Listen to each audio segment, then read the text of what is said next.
Alright, next drama piece, Fnatic. What do I have to read, bro? What do I have to read? Okay, let me read this. A friend of mine wrote a summary about today's conference. Grabbz answered the questions to fans. Alright, I shall read this first before I jump to any conclusions, and then I'll give you my thoughts, okay? Changes in the org, what happens in the break this summer. No one is safe except bot lane, including coaches, but nothing is set in stone yet. Okay, so the coaches are gonna stay, the bot lane is gonna stay.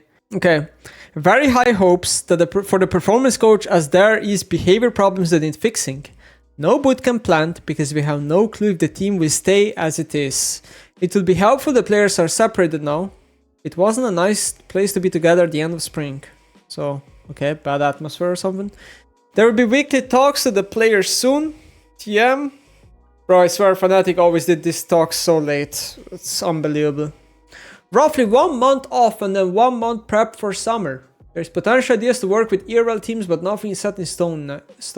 Gameplay. Players go into planning mode and some other players don't listen to the plan and just propose a different one and place it for that plan. Razor Kwai engages as an example for that. Baron turns are horrible and just flippy. No shot call in the team, as it is a very outdated concept, doesn't exist like that. Grabbz does not think we looked any better this speed than last speed in playoffs. The general mood in the team just caught up to them. Choking is no longer an excuse, it is the easiest excuse, and not completely true. And if someone says I'm good, I just choked, are they really good? But he gets where the fans are coming from with the statement. Our jungle mid are inconsistent, sometimes good, sometimes shit. Sometimes very shit. Humanoid macro god, he doesn't feel like being able to share his views and the plays like he used to. Very limited on how to lead the team in game. The only solution, I see fucking chat. The only solution to communication issues is players need to fix it, and if they can't, there is only band-aid fixes that are limiting everything else very hard. It is not about having hands or knowledge, it is about accessing the knowledge, and he thinks a performance coach can enable that ability in players. But he's not a certified psychologist, therefore there won't be any therapy sessions with him. Responsibility is blame of the reef. No fully blaming the player for the bad performance. There could be a world where Larry the janitor would fix the team if he was coach. Honestly, I don't really get this one. I don't get what that means. No player will get called out individually in this talk in a negative way, but Upset was the only one that was always ready for improvement and practice, and there has been a lot of bagging by coaches and Upset about how the practice goes or should look like. Players showing up low energy, tired, not ready to play. Also Upset not only one having clear statements for preparation of scrim drafts, many players are just like, yeah, I can pick whatever. Or give no clear path towards drafting this champion only in condition, XYZ. Added this is a problem in esports in general, but there's not enough players in the team. Lifting the rest, it becomes very difficult.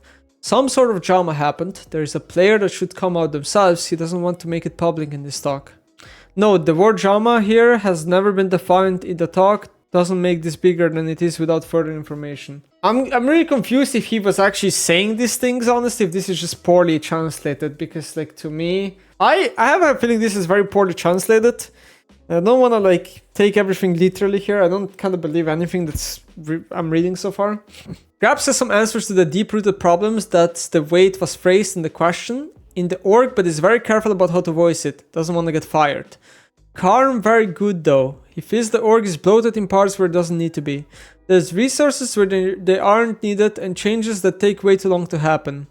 In the afterthoughts, Grabbz suggested he would do more muted screams so players get on the same page for plays. Before playoffs, we didn't scream in any way that made us better or maximizes our win chance. And that's what he told the team. That's why he saw it coming that we lose. In the G2 review, everyone got disgusted at themselves. After that, there was a team talk, and following we had 2 good scrims with good tactics, and game 3 there is 1 mistake and it's all back to shit. Oh, sounds like a good atmosphere, lads. The team would be much better if they started holding each other accountable. We have a problem of too little rage rather than too much. Only guy really getting angry in scrims is Upset. Short-term goals scrims, long-term goals getting better in unknown scenarios. Upset Miki not being able to be the best player in fearless scenarios. In our team, it is very hard to get a new champ into the conversation because players refuse to play new stuff, but this is the problem for all teams unless a Korean plays it in solo queue. Bro, what am I reading, bro? Not winning for a long time makes bad stuff come out in bad situations. Atmosphere is very bad, which is good because if people still are best friends after losing like this, that would be an issue. Thing is, I have so many thoughts reading this that by the time I'm gonna talk them all out, I'm gonna forget half of them. That's kind of the problem so far. So where the fuck should I even begin? Ah, man, where should I even begin? Where should I even begin? Okay, number one. I think this is very poorly translated. I cannot literally believe anything I'm reading, but I'll entertain it just for the sake of entertaining it. Number two. Fuck, now I'm like, my fucking brain is scrambling with thoughts already. Okay, number two. Where should I begin? Number two. Okay, I think it's like one of the problems that Fnatic suffers is that the players that they have do no fucking content whatsoever, and they also fired a lot of. All in English in clip. Fuck you. What? He says this all in English in clip. Okay. Okay, listen. Let me rephrase it again. One of the problems that Fnatic has, in my opinion, is that they have very lack of content in the league department, right? I feel like, from what I know, a lot of their content is about Valorant. That's why it's very hard for their fans to interact and stay in touch with Fnatic fanbase, which is why I think Fnatic is just slowly losing their fanbase over the years. The players don't really stream, they don't interact in social media, they don't do anything regarding fans for the most part. So I kind of get the idea that, Grabbz has this conference every week or however long this is, right? And he goes on and kind of communicates with fans, so there's at least something. The problem with that is that it's just like he's not gonna say anything negative about himself, right? Because if he does, then the fans are gonna be like, well, what the fuck are you doing in the team? So his only real option is to either just give fake PR answers, which is what Dardo did the entire time when he was doing the fake press conferences, or he throws his players under the bus. Now, I'm not gonna take side here and just believe Grabbz everything he says here, because I don't know what the fuck Grabbz does, right? He might as well be useless. I have no idea. I'm just saying it is impossible to judge coaches. He might be the best coach, he might be the most useless coach. I have no idea. The only thing we can really judge as us people watching this is the players, right? Because at least you can kind of criticize the players by gameplay. But then again, you also don't know the full story of the players, right? Maybe there's something internal going on that you don't really have the picture of. So it's very hard to judge this whole situation, is what I'm trying to say. And why I think it's not the best idea to maybe throw your players under the bus. But then again, I kind of get why they're having this conference. So, yeah, I don't know. Okay, anyway, to go forward. So, okay, first of all, they're saying no one is safe except botlane, right? In my opinion, this is very often more of a PR move than anything else. I think there are definitely players that are safe in the org, even if you want to fire them because of money and because of contracts. So I don't think this is the clear picture here. I just don't believe it. I think the second line, very high hopes for the performance coach. I think this is complete cope. I'm not gonna lie. I think this is complete cope. As someone who's been in esports for a long time, I don't believe anything in any performance coach. I don't care who it is. I don't believe in any performance coach on any esports team. So I don't think this is going to fix any of their issues. I mean, I just don't believe it. Yeah. I think this is cope if they think this is gonna fix anything. What else is there to say? So this, there'll be weekly talks to the players. At least when I was there, they were always really late when this. This is the thing, Fnatic, infrastructurally wise, they're just so behind everyone else. There's potential ideas to work with ERL teams. Very skeptical of this one. I don't know what it means exactly, right? But anyone who follows esports knows that academy teams are practically useless, which is why a lot of teams have started cutting them down, not having academy team or just filling them with low pay players. I would say Case is probably the only team that really cares so much about academy still, but no other org really does. Academy teams do not really, main players do not really want to practice with academy team. As much as in theory the system can work, we're not Korea, the culture is just too different, I think, which is where it falls apart.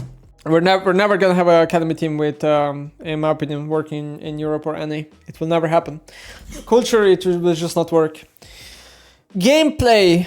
What else do I have to say about it? So first of all, these lines here, he's just describing a lot, basically the issues he's describing here, if they are true, he's just basically saying the players are not good. That's how I see it, right? He's saying the players don't listen to each other's plans, the Baron calls are bad, the players are flippy, he's just saying the players are not good. I mean, he's not calling out anyone individually, but this is just how it reads, right? No shot caller in the team, as it's a very outdated concept. 100% agree. This is for sure something I 100% agree with.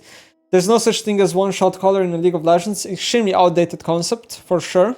I also agree with this. It's not necessarily It's not like when Fnatic loses, people say choking, which can be true, but it's not like the only reason why they lose, if it is a reason. It's just gameplay issue, right? It's just skill, honestly. It's not about having hands or knowledge, it's about accessing the knowledge, and he thinks performance coach can enable that ability in players in him.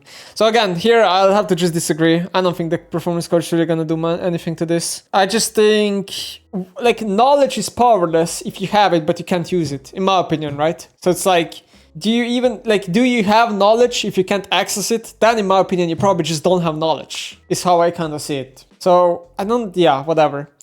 Okay, I don't know what this line means again. Second phrase, is there anything here? So I don't really believe stuff like this here, but then again, I don't believe a lot of things here because you just can't know. It's like one side of the picture. Attitude is a problem in esports in general, but if there is not enough players in the team lifting the rest, it becomes very difficult. So I guess like the way he's trying to describe here is that like if the players just don't like each other, start hating each other, or you know, if no one wants to go out of the way to try to fix the issues, then atmosphere becomes very bad. I would say this is probably true, yeah. In the vast majority of teams, this is just normal. Some sort of drama happened, not sure. Deep-rooted problems in the org, but can't voice it because he would get fired. The org is bloated in parts where it doesn't need to be. There is resources where they aren't needed. Changes take way too long. I mean, I don't disagree, you know. It's not like I've been saying this for a long time. Muted scrims. So here, like, he's saying that they had 2 good scrims with good tactics, and then one mistake happened and it all went back to shit. So like basically what he's saying here is how I kind of perceive it is like the way I read this is just this, they need like minimum 1 roster change, but the reality is like at least 2 or 3 would be ideal for them. It just looks like the roster is kind of like just done with each other. It's just how I read, like everything that I've read so far is just like the roster is kaboom, man. You need to just split it up. It's for the best. Like even if you sign low-level players pay and just run it down and not get to Worlds, it's still fucking better than what they have right now. But maybe, I don't know, maybe Fnatic all they care about is getting to Worlds, so maybe just keep the same roster and flip it. I don't know. I mean, I have a feeling what's gonna happen, but the team would be much better if they started holding each other accountable. Yeah, when water is what, right? Again, stuff like this, right? In our team, it's very hard to get champs into the conversation because players refuse to play new stuff. So like, we're just saying the players are, it's just player issue, right? It's just skill issue then at that point, right? Not winning for a long time makes bad stuff come out in a bad situation. Bad situations. That applies to every team, right? If you're not winning, then obviously you're gonna talk about issues. You're not gonna be talking about something else. Atmosphere very bad. Yeah, I mean, no point reading this anymore. Yeah, Fnatic needs to blow their roster. They fucked up in the offseason, that's just the reality. Like, Fnatic just run it down in the offseason because they somehow only changed their bot lane. So, like, the issue with Fnatic is pretty simple.